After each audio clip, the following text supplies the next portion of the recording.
dalam puncak penderitaan yang ditanggung oleh Nabi Muhammad dan para sahabat, datanglah utusan pertama kali dari luar Mekah untuk memperdalam agama Islam. Mereka berjumlah lebih dari 30 orang. Dari orang-orang Kristen Habasyah, mereka datang bersama Ja'far bin Abi Thalib ketika dia pulang ke Mekah.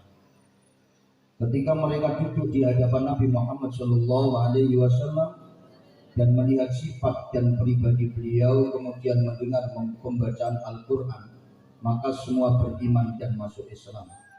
Ketika Abu Jahal mengetahui hal tersebut, dia segera mendatangi mereka dan berkata, "Kami tidak melihat rombongan yang lebih bodoh dari kalian. Kalian diutus oleh kaum kalian untuk mengetahui cerita laki-laki ini, yakni Muhammad, dan tidak begitu lama duduk dengannya. Kalian telah meninggalkan agama kalian." Mereka berkata, "Semoga keselamatan bagi kalian. Kami tidak akan menjadikan kalian sebagai teman dalam kejahilian. Bagi kami urusan kami, dan bagi kalian urusan kalian. Kami tidak segan-segan untuk menjemput kebaikan." Maka turunlah surat Al-Qasas ayat 52-55. Alladzina atainahumul kitaba min qablihi hum bihi yu'minun wa idza yutla 'alaihim qalu amanna bihi innahul haqqu min rabbina inna kunna min qablihi muslimin ulaika yu'tawna ajrahum marrataini bima sabaru wa yadra'una bil hasanati sayyi'ata wa mimma razaqnahum yunfiqun wa idza sami'ul lagwa wa a'radu anhu wa qalu lana a'maluna wa lakum a'malukum salamun 'alaikum la nabtaghil jahilin. Dan apabila mereka mendengarkan perkataan yang buruk, mereka berpaling darinya dan berkata, "Bagi kami amal-amal kami dan bagimu amal-amal kamu. Semoga selamatlah kamu. Kami tidak ingin bergaul dengan orang-orang bodoh." Pelajaran pertama, siksaan dan cobaan yang dialami oleh pejuang Islam dalam proses berdakwah itu bukan berarti sebuah kegagalan dan tersendat, tidak. Di Mekah dihalang-halangi Nabi Muhammad SAW. Di Mekah sahabat-sahabat disiksa seperti itu. Ternyata ada orang-orang yang masuk Islam dari luar Mekah, yaitu dari Habasyah, yaitu dari tanah Yaman, datang ke Mekah, duduk sekali dengan Nabi. Mereka kesemuanya langsung menyatakan masuk agama Islam. Alhamdulillah, semuanya langsung Islam, tidak bisa dihalang-halangi. Kalau dihalang-halangi itu adalah memang jalan untuk menuju keberhasilan. Pelajaran kedua, orang-orang ini adalah ahli kitab yang membaca kitab sebelum kitab Al-Quran. Mereka masuk Islam sebetulnya bukan masuk Islam, tapi meneruskan Islam. Mereka sebetulnya sudah Islam, tapi mereka berganti nabi saja, tetap Islam. Dari Nabi Musa, Nabi Isa menuju Nabi Muhammad Sallallahu Alaihi Wasallam. Tahun berkabut, yaitu terjadinya pada tahun ke-10 dari kenabian. Pada tahun ini istri tercinta Nabi Muhammad SAW, Siti Khadijah atau Sayyidah Khadijah binti Khuwailid radhiyallahu anha, wafat. Kemudian disusul paman Nabi, yaitu Abu Thalib. Ibnu Sa'ad berkata dalam kitab Tabaqatnya, Selisih waktu meninggalnya Sayyidah Khadijah dan Abi Thalib hanya 1 bulan 5 hari. Siti Khadijah radhiyallahu anha, sebagaimana dikatakan Ibnu Hisham, adalah orang yang selalu setia mendukung Nabi Muhammad Shallallahu Alaihi Wasallam dalam memperjuangkan agama Islam. Nabi pun selalu berkeluh kesah dengannya dan kemudian menemukan ketenangan bersamanya. Adapun pamannya Abu Thalib adalah pembela dan penolong bagi Nabi atas orang-orang Quraisy Mekah. Ibnu Hisham berkata, ketika Abu Thalib meninggal, orang-orang Quraisy berani menyakiti Nabi yang tidak mungkin mereka lakukan semasa hidupnya. Sehingga suatu ketika Nabi Muhammad SAW dihadang oleh sebagian orang-orang bodohnya, orang Quraisy, lalu dia menaburkan debu di atas kepala Nabi. Kemudian saat Nabi masuk rumah dengan debu yang masih ada di kepalanya, salah satu putrinya Nabi bangkit dan membersihkan kepalanya sambil menangis. Nabi Muhammad SAW berkata, jangan menangis wahai putriku, karena sesungguhnya Allah senantiasa melindungi bapakmu. Nabi Muhammad SAW menamakan tahun ini sebagai tahun berkabut karena beratnya cobaan-cobaan yang dialami oleh Nabi dalam menjalankan dakwahnya. Renungan dan pelajaran. Hikmah dari wafatnya 2 orang tercinta Nabi Muhammad SAW. Padahal Nabi belum memperoleh kemenangan yang gemilang. Nabi memperoleh kemenangan gemilang itu setelah masuk Islamnya orang-orang Madinah. Sebelum itu Allah Subhanahu wa taala telah mengambil orang tercinta Nabi, istrinya dan pamannya Abi Thalib. Tujuannya untuk apa? Supaya kita gampang mengimani kanjeng Nabi Muhammad Shallallahu Alaihi Wasallam. Ini Nabi yang melindungi bukan manusia, tapi yang melindungi langsung Allah Subhanahu.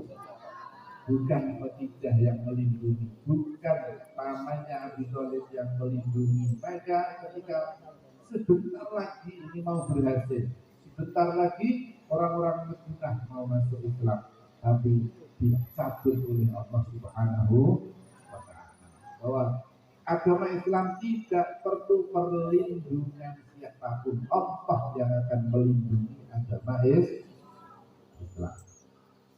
Juga hikmahnya adalah supaya para dai setelah Nabi Muhammad Shallallahu Alaihi Wasallam ini merasa ringan ketika dai setelah Nabi ini mendapatkan cobaan yang besar dalam berdakwah.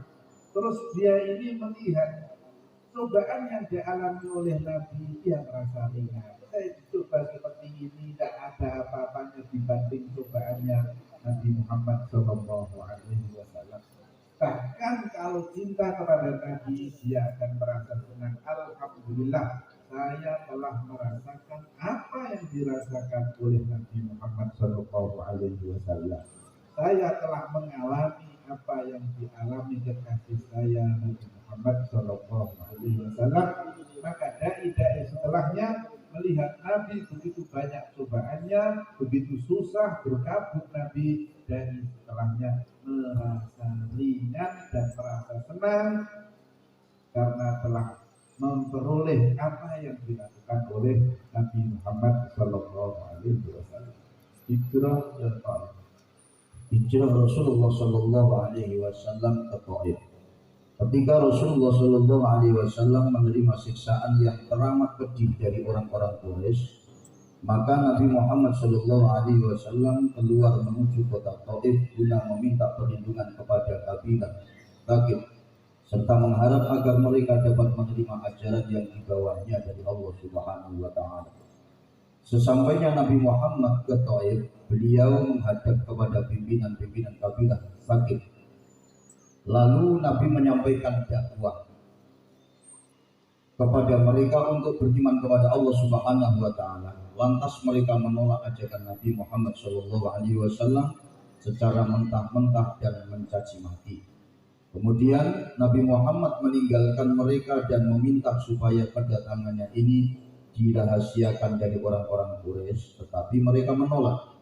Mereka memerintahkan orang-orang bodoh dan budak-budak mereka untuk mengikuti Nabi Muhammad Shallallahu Alaihi Wasallam sambil mengejek dan melempari Nabi dengan batu hingga dua kaki Nabi Muhammad berdarah.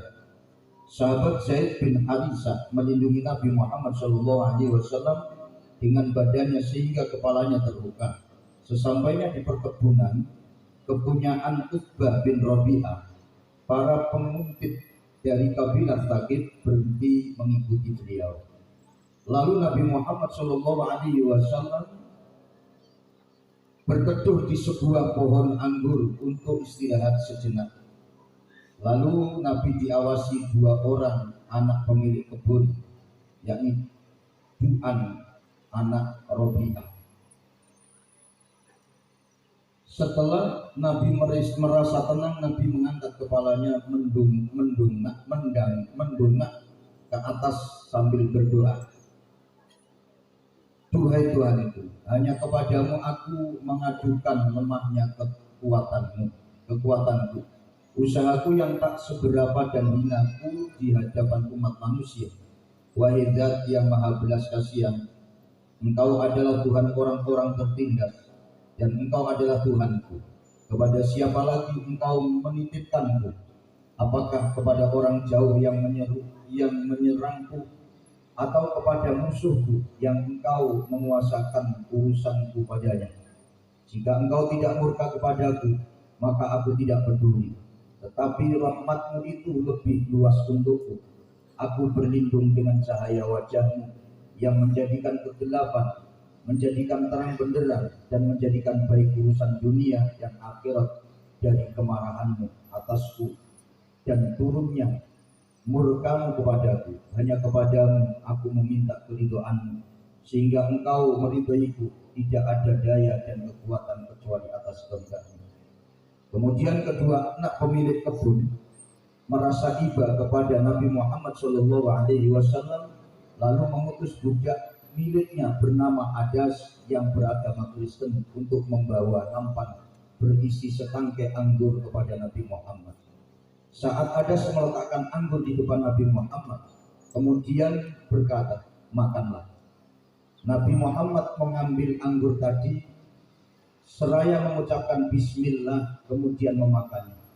Adas heran dan berkata, demi Allah, ucapan ini tidaklah ucapan yang diucapkan oleh penduduk negeri ini.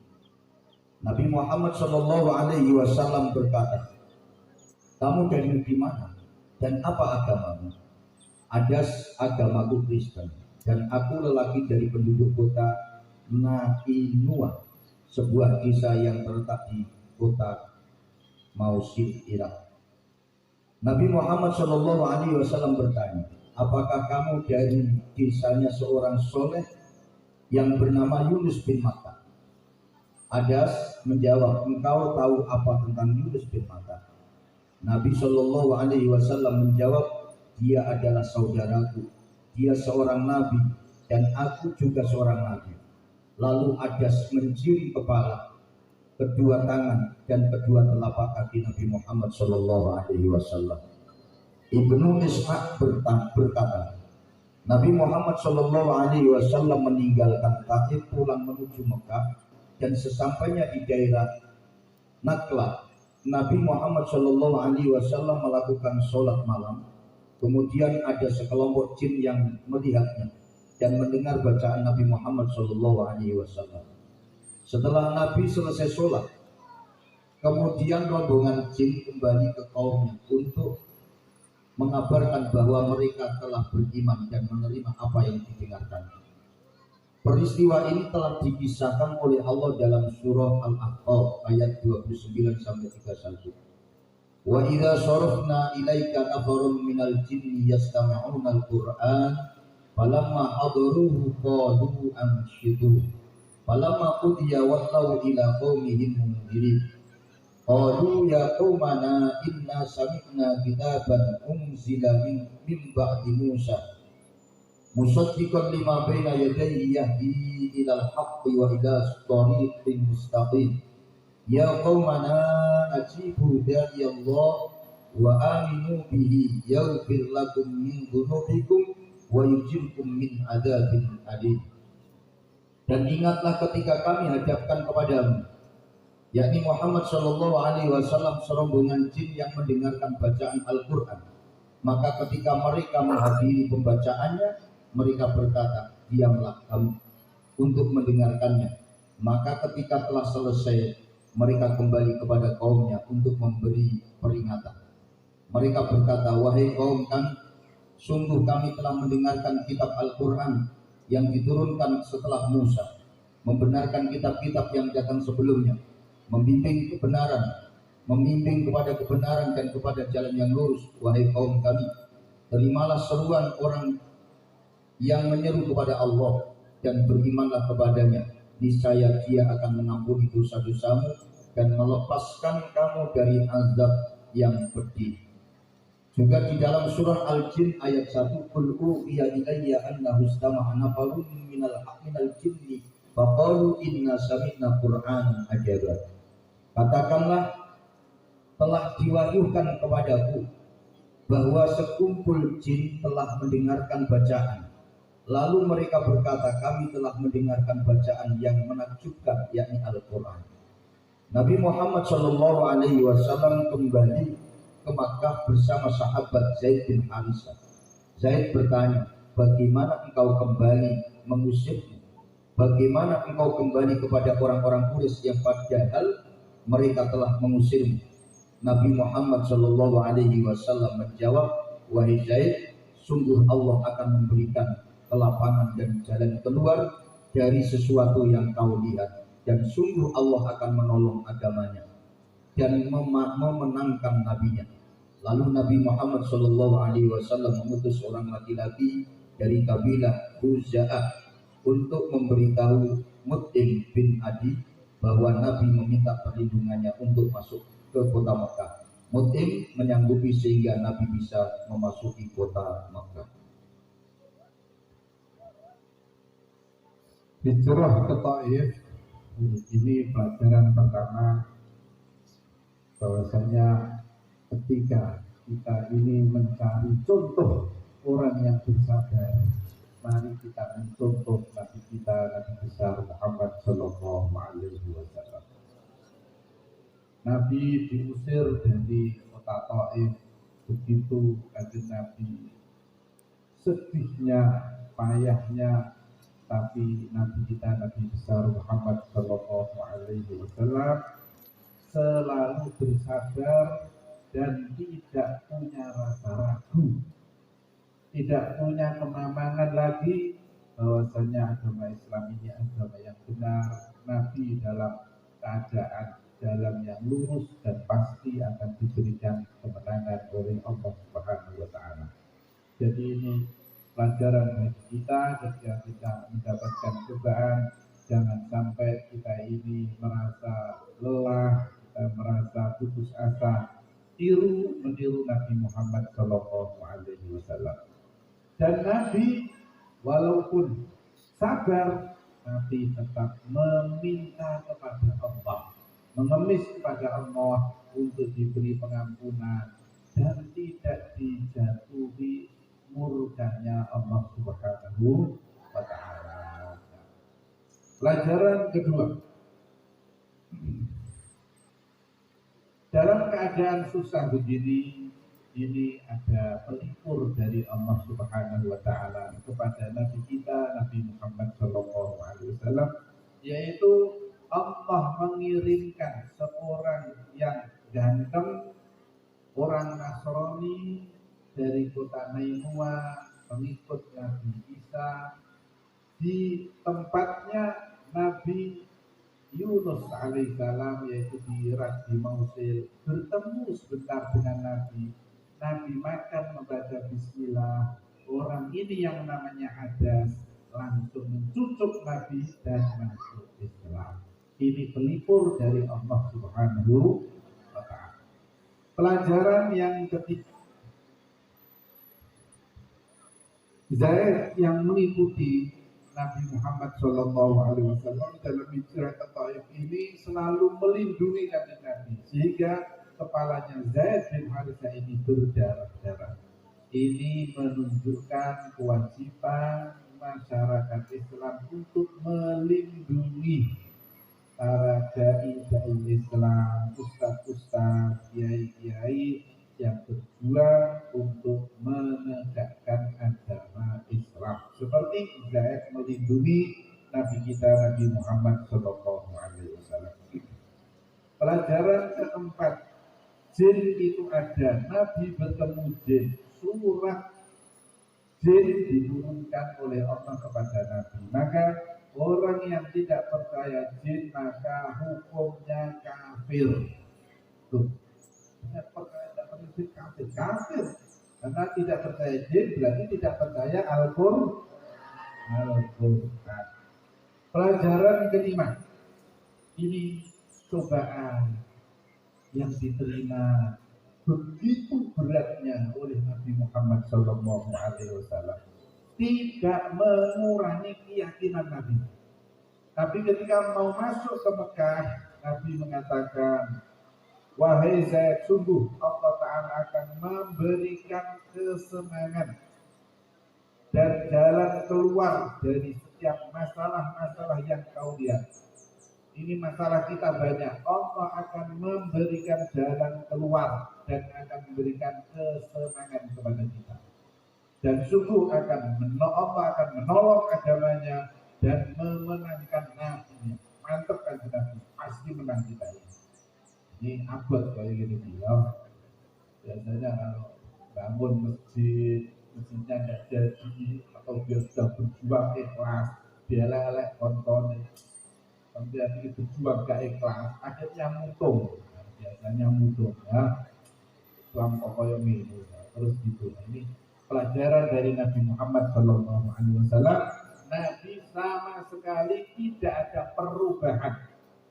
Dicoba apapun tidak berubah keyakinan Nabi bahwasanya Nabi pasti diberi kemenangan oleh Allah Subhanahu wa Ta'ala. Mukjizat Isra Mi'raj.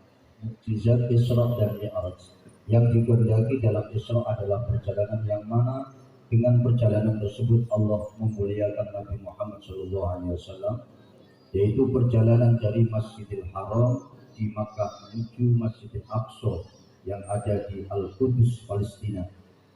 Sedangkan Mi'raj adalah naiknya Rasulullah SAW menembus langit tertinggi hingga batas yang tidak bisa dijangkau oleh pengetahuan makhluk baik malaikat, manusia dan jin. Itu semuanya terjadi hanya dalam satu malam. Ada perkhilafan tentang terjadinya mukjizat ini. Apakah terjadi pada tahun ke-10 dari kenabian atau setelahnya? Ibnu Sa'ad dalam Tabaqat Kubranya meriwayatkan bahwa peristiwa ini terjadi 18 bulan sebelum Hijrah. Mayoritas ulama Islam sepakat bahwa perjalanan ini dilakukan oleh Rasulullah dengan jasad dan ruh. Oleh karena itu, Isra dan Mi'raj merupakan mukjizat yang sangat agung yang dianugerahkan kepada Nabi Muhammad SAW oleh Allah Ta'ala. Kisah perjalanan tersebut telah diriwayatkan oleh Imam Bukhari dan Imam Muslim secara lengkap. Dalam riwayat itu diceritakan bahwa Nabi Muhammad SAW mengendarai buruk, yaitu hewan yang tubuhnya sedikit lebih besar dari keledai dan lebih kecil daripada bighal, peranakan kuda dan keledai. Binatang ini menginjakkan kuku kakinya pada jarak batas titik penglihatan matanya. Nabi kemudian masuk ke Masjidil Aqsa lalu sholat 2 rakaat. Setelah itu malaikat Jibril datang membawa 2 gelas, yang satu berisi arak dan yang satu berisi susu. Nabi pun memilih gelas yang berisi susu. Jibril berkata, engkau telah memilih fitrah atau kesucian. Dalam riwayat tersebut juga disebutkan bahwa Nabi naik ke langit pertama, kedua, ketiga dan seterusnya hingga sampai Sidratul Muntaha. Di sanalah Allah memberikan wahyu kepadanya. Pada waktu Isra Mi'raj ini umat Islam diwajibkan sholat fardu 5 waktu yang asalnya 50 waktu dalam sehari semalam. Di pagi harinya Nabi menceritakan apa yang telah dilihat kepada penduduk Makkah. Orang-orang musyrik bergegas berkumpul untuk mendustakan dan menertawakan cerita aneh ini.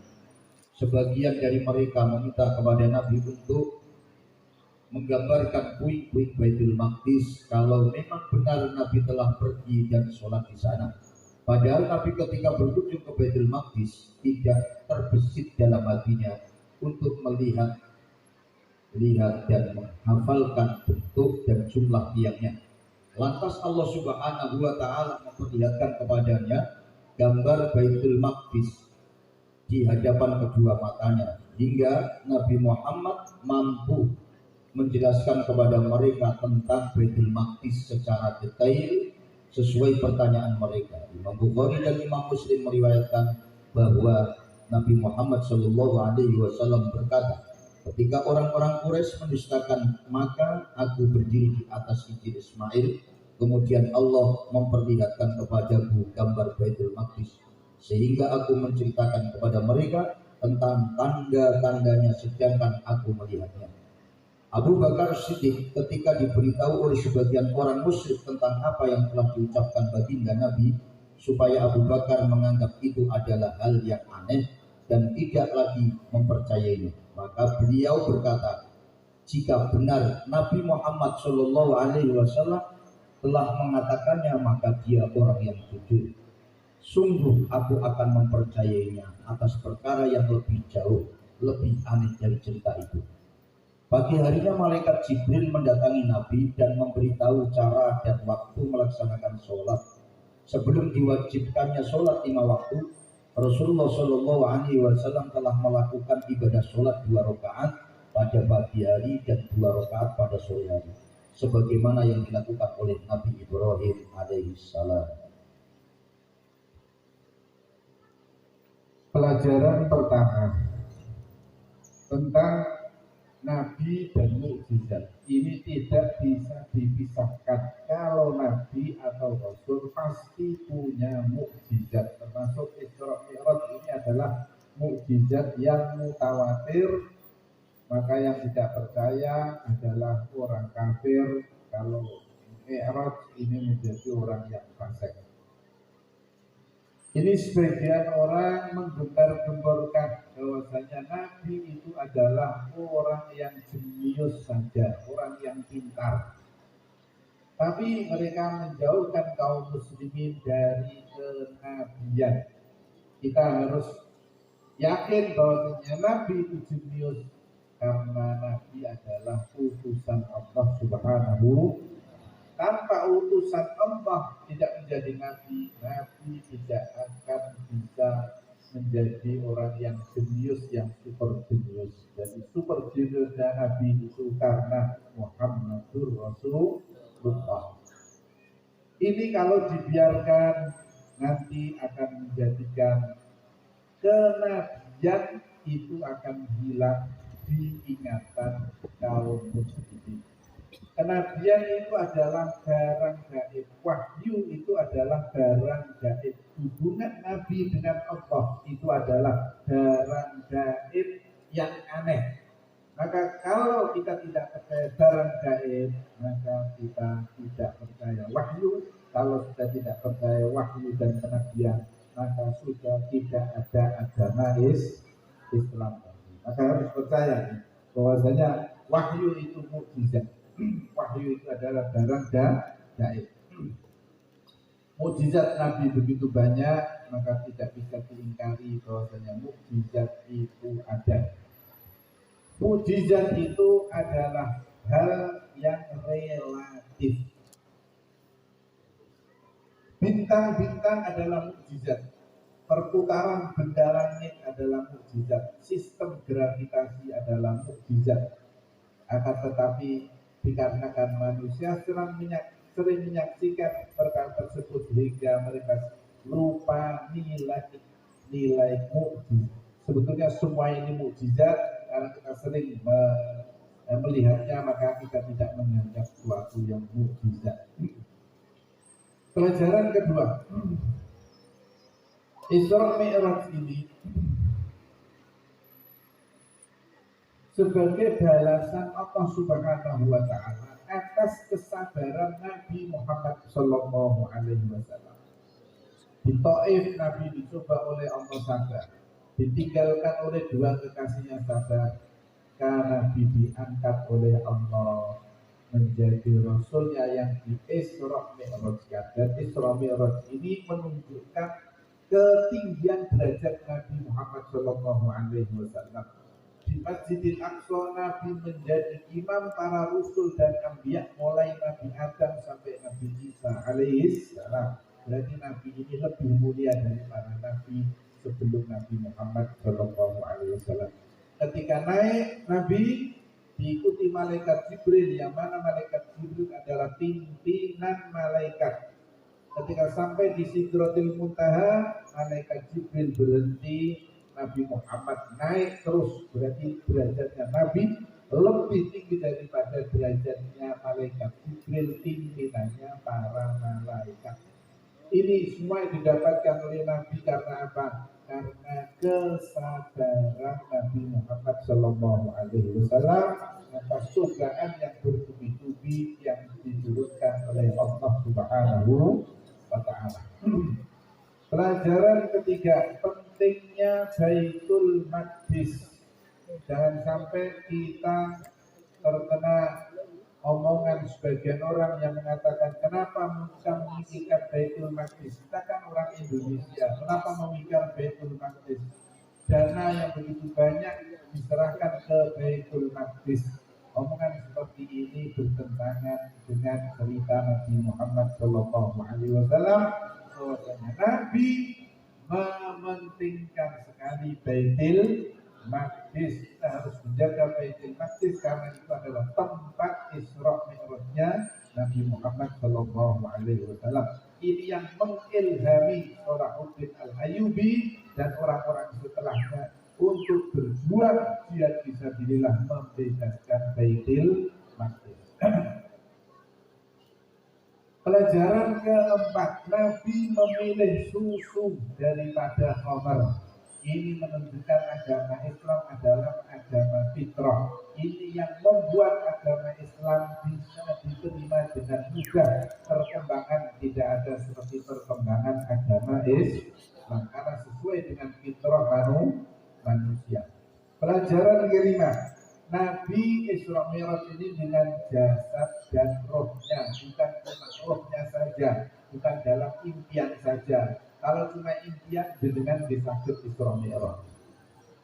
Tapi kalau jasad dan ruhan tidak ada yang bisa kecuali Nabi Muhammad Sallallahu Alaihi Wasallam. Pelajaran keenam, ada kitab namanya Mi'raj Ibni Abbas. Hati-hati dengan kitab ini karena ini tidak benar adanya kitab yang dibaca kepada Sayyidina Abdullah bin Abbas. Tawaran yang diajukan Rasulullah Muhammad SAW terhadap berbagai kabilah dan permulaan masuk Islamnya sahabat Ansor.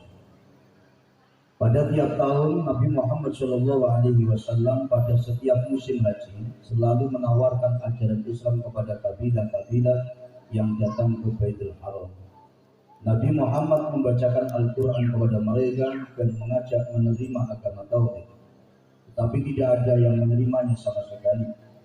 Ibnu Sa'ad dalam Tabaqatnya berkata, di setiap musim haji Nabi Muhammad mengikuti orang-orang yang sedang melakukan haji di tempat-tempat mereka dan di pasar-pasar dadakan, yaitu pasar Uqais, Mijannah dan pasar Dzul Majaz. Beliau mengajak mereka agar bersedia membelanya sehingga beliau bisa menyampaikan risalah dari Allah Subhanahu wa Ta'ala dengan pahala surga bagi mereka. Akan tetapi Rasulullah tidak mendapat seorang pun yang membelanya. Nabi berkata, wahai umat manusia, ucapkanlah la ilaha illallah, maka kalian akan beruntung.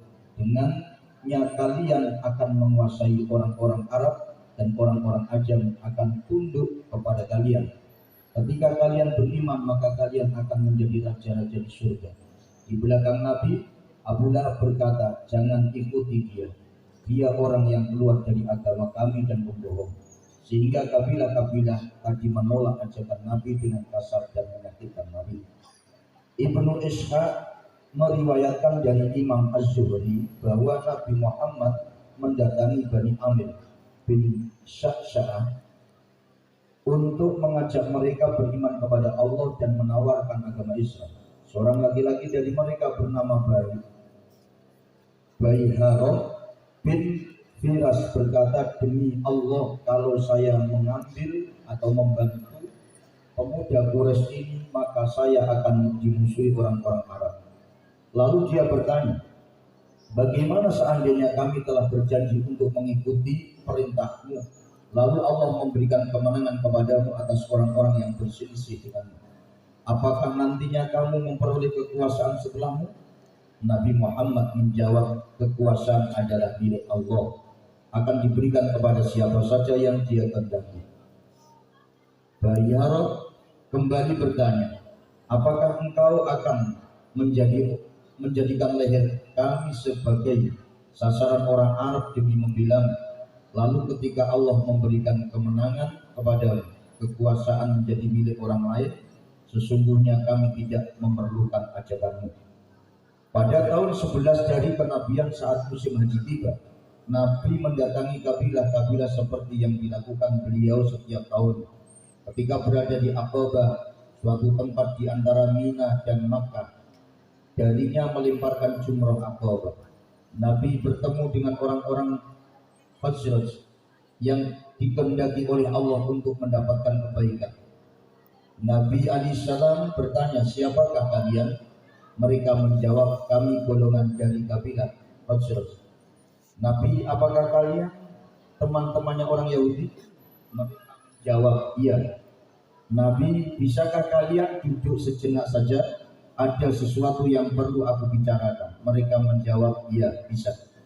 Lalu Nabi Muhammad SAW mengajak untuk menyembah Allah Ta'ala dan menawarkan Islam kepada mereka. Kemudian Nabi membacakan Al-Quran. Di antara hal yang membuat hati mereka menerima agama Islam adalah keberadaan orang-orang Yahudi di negeri mereka. Orang-orang Yahudi dikenal sebagai ahli kitab dan ahli ilmu pengetahuan. Jika terjadi kebencian atau peperangan di antara mereka dan orang-orang Yahudi, maka orang-orang Yahudi akan berkata kepada mereka, sungguh Nabi akhir zaman sebentar lagi akan muncul. Kami akan mengikutinya dan memerangi kalian bersamanya, sebagaimana dihancurkannya kaum Ad dan Iran. Ketika Nabi Muhammad SAW berbicara dan mengajak mereka masuk agama Islam, maka mereka saling memandang antara satu dengan lainnya. Mereka berkata, demi Allah, kalian mengetahui bahwa dia adalah Nabi yang dibuat ancaman oleh orang Yahudi, maka jangan sampai kalian keduluan oleh mereka.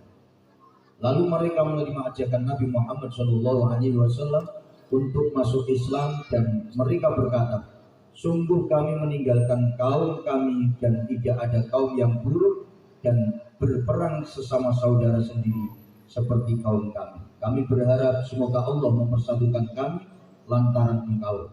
Kami akan pulang dan mengajak mereka mengikuti ajakanmu dan menawarkan agama yang telah kami ikuti ini. Dan jika Allah menyatukan mereka, sesungguhnya tidak ada seorang yang lebih mulia dari. Lalu mereka pulang dan berjanji akan kembali bertemu dengan Nabi lagi di musim haji berikutnya.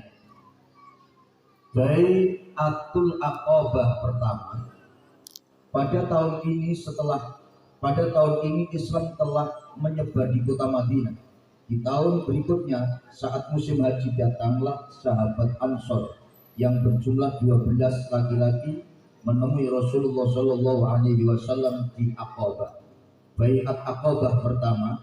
Kemudian mereka berbaiat sumpah setia kepada Nabi Muhammad SAW seperti halnya baiat yang dilakukan Nabi dengan para kaum wanita. Para wanita itu berjanji untuk melakukan poin-poin yang telah diperintahkan Nabi Muhammad, akan tetapi tidak menyebut tentang jihad dan peperangan. Pembaiatan kaum wanita ini terjadi pada hari kedua Fathu Makkah di atas Bukit Sofa setelah selesainya pembaiatan kaum lelaki. Di antara ke-12 orang Khazraj adalah As'ad bin Zurar, Rafi bin Malik, Ubadah bin Samit, Abdul Haitsam bin At-Tayyihan. Ubadah bin Samit meriwayatkan pembaiatan ini. Dia berkata, kami berjumlah 12 laki-laki. Nabi Muhammad berkata, marilah kalian berjanji kepada saya untuk tidak mempersekutukan Allah dengan apapun, tidak mencuri, tidak berzina, tidak membunuh anak, tidak berbohong atas apa yang kalian perbuat di hadapan dan di belakang kalian, dan tidak membangkang padaku dalam perkara yang baik. Barang siapa yang menepati janji, maka pahalanya dijamin oleh Allah Ta'ala, dan barang siapa yang melanggar salah satu darinya lalu mendapatkan siksa di dunia, maka itu sebagian penebus dosanya, dan barang siapa yang melanggar dari salah satunya lalu Allah menutupi kesalahannya, maka dikembalikan kepada Allah Ta'ala. Jika Allah menghendaki maka akan menyiksanya, dan apabila Allah menghendaki maka akan mengampuninya. Kemudian Ubadah bin Samit berkata, kami lalu berbaiat pada Nabi Muhammad SAW. Ketika mereka bersiap-siap pulang ke Madinah, Rasulullah mengutus sahabat Mus'ab bin Umair untuk menyertai mereka dan menjadi pengajar Al-Quran bagi mereka, mengajarkan Islam dan memberi pemahaman hukum-hukum agama, sehingga dia dijuluki dengan guru qiraah kota Madinah atau Makru'ul Madinah. Pelajaran renungan dan pelajaran. Kita merenungkan bahwasanya mulai sekarang ini Nabi mendapatkan hasil dari jerih payahnya berdakwah di Makkahul Mukarramah. Berapa tahun? 11 tahun. Tahun ke-11 orang-orang Madinah baru datang ke Mekah untuk menyatakan masuk agama Islam. 11 tahun perjuangan Nabi Muhammad SAW untuk menegakkan agamanya Allah Subhanahu wa Ta'ala, sehingga baru mendapatkan bisyarah dari Allah Subhanahu wa Ta'ala atas kemenangannya. Maka dari itu orang muslimin harus melakukan dua perkara. Satu, menegakkan syariat Islam dan masyarakat yang Islam. Dua, dalam mencapai menegakkan agama Islam ini, dia harus berjalan di jalan yang tidak mudah dan syarat akan tantangan. Untuk menuju ke sana harus berjuang dengan mati-matian dan cobaan yang sangat besar. Pelajaran yang pertama, kenapa Islam ini munculnya yang menerima pertama kali dari orang-orang Madinah, bukan orang Mekah. Ini kembali lagi kita harus bersyukur kepada Allah Subhanahu wa Ta'ala, karena Allah mempermudah kita iman kepada Nabi yang Islam bukan orang Mekah tapi orang Madinah. Karena Islam ini bukan agama kebangsaan, bukan agama kesukuan. Kalau agama Islam ini adalah kesukuan orang Quraisy, maka yang masuk Islam adalah orang Quraisy. Kalau kebangsaan, maka yang masuk agama Islam adalah bangsa Mekah. Tapi karena Islam ini bukan kebangsaan, bukan kesukuan, agama Islam ini adalah agama yang rahmatan lil alamin. Tidak ada Islam Arab, Islam yang lain-lain. Pelajaran kedua, berbondong-bondong sahabat Ansor masuk ke agama Islam ini. Allah mempersiapkan mereka masuk Islam ini karena mereka selalu mendengar dari orang Yahudi yang ada di Madinah. Selalu orang-orang Yahudi, orang Madinah mengatakan, sebentar lagi ada Nabi akhir zaman, Nabi akhir zaman, Nabi akhir zaman. Kita akan mengikutinya dan kalian akan kita bunuh kesemuanya. Ini mereka mendengar terus perkataan orang Yahudi. Akhirnya mereka ketemu dengan Nabi satu majelis, langsung semuanya masuk agama Islam. Allah mempersiapkan seperti itu. Pelajaran ketiga, ketika mereka masuk Islam harus berbeat. Mereka tidak boleh mencuri, tidak boleh berzina, tidak boleh membunuh, tidak boleh berbohong, dan tidak boleh menyalahi perintah Nabi Muhammad SAW. Jadi ketika sudah masuk Islam, ya harus melakukan ini.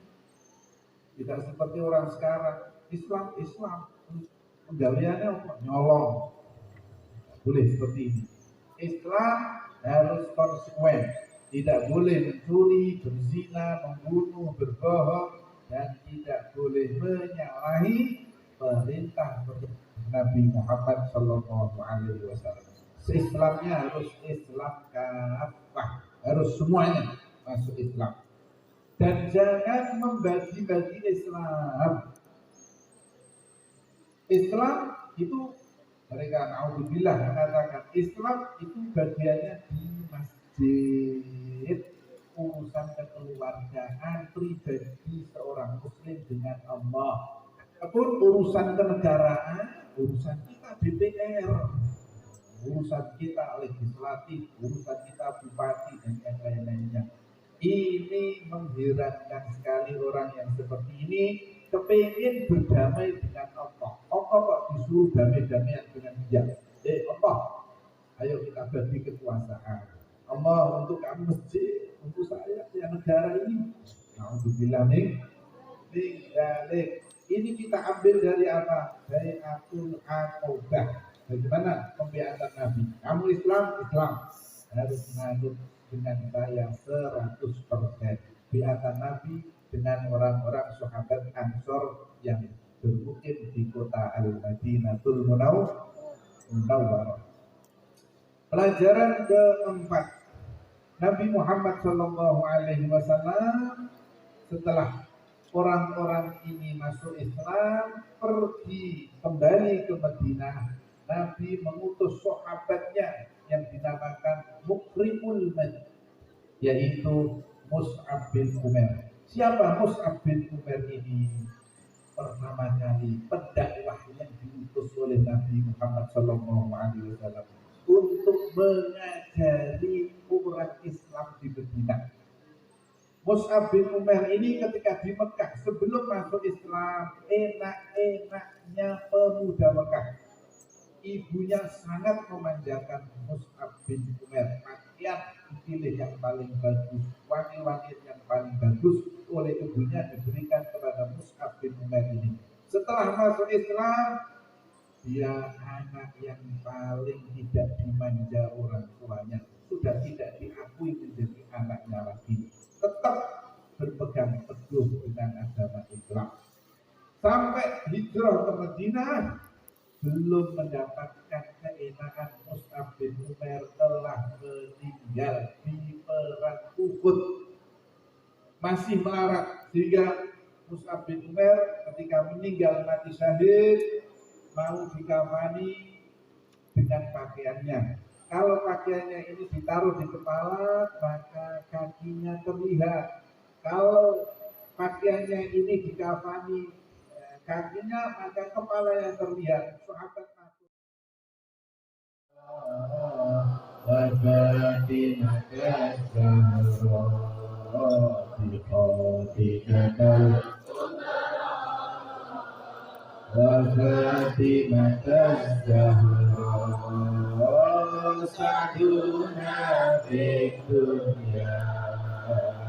فوزنا في الأخرى بخاتمة الكبرى وفاتمة الزهراء بخاتمة الكبرى وفاتمة الزهراء يا أهل بيت الهادي قدواتي وسيادي الدين لي زادي